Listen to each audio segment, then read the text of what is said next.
Hi, I'm Joey here at Birdsong for our weekly Flutterby. As everyone who knows me is aware, I love gadgets. I love little things that you would buy next to the register as you're checking out. And here's a new one that we've got here. It's the Olfa Touch Knife. This is one that I'm really excited about. I use it all the time.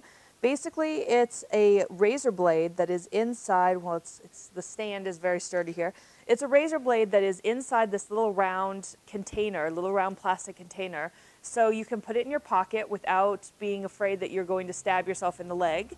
And then there's a button here and you just push the razor blade out. If you push it hard, it'll stay. Otherwise, it retracts by itself so that you don't have to worry that it is going to pop out and hit you while you're in your pocket.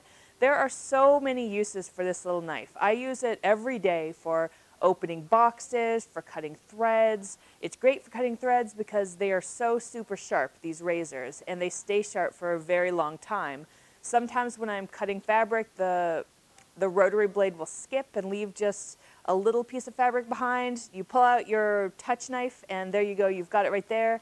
I've even used it to pry things open. I mean, this is a great little tool and it's very inexpensive and just fits in your pocket. It also comes in a range of nice colors, so you can pick the one that matches your wardrobe for the day. Come on into Birdsong and grab yourself a touch knife and you will come up with so many things to use this for once you have it.